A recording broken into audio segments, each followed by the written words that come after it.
फरोग नसीम को दोबारा वजारत कानून का कलमदान देने का फैसला। ज़राए के मुताबिक फरोग नसीम आज अपने ओहदे का हल्फ उठाएंगे। वजीर कानून फरोग नसीम एक बार फिर से हल्फ उठाएंगे। इसी पर बात करते हैं, फ़हीम अख्तर हमारे साथ मौजूद है। फ़हीम अख्तर, बताइएगा क्या तफसीलात हैं आपके पास? जी जनाब, बिल्कुल 2 रोज पहले जो फरोग नसीम है उन्होंने वजारत कानून के कलमदान से इस्तीफा दिया था और वफाकी काबीना के इजलास में उन्होंने ये इस्तीफा वज़ीर आज़म इमरान खान को पेश किया था और ये फैसला किया था उन्होंने कि वो सुप्रीम कोर्ट ऑफ पाकिस्तान में army chief general Qamar Javed Bajwa की वकालत करेंगे।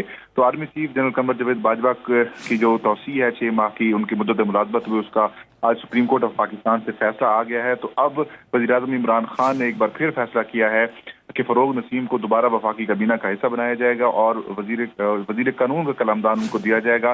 तो आज जो फरोग नसीम है दोबारा वफाकी वजीर का जो है हलफ उठाएंगे। सदर आरिफ अलवी उनका हलफ लेंगे ऐवान सदर में, जिसके बाद उनका बाज़ाब्ता तौर पर जो कैबिनेट में नोटिफिकेशन जारी करेगी। MQM से ताल्लुक रखने वाले सीनेटर फरोग नसीम एक बार फिर वजारत कानून का कलमदान संभालेंगे। एक बार फिर कलमदान संभालेंगे। बहुत शुक्रिया फ़हीम अख्तर, आप हमें अपडेट कर रहे थे।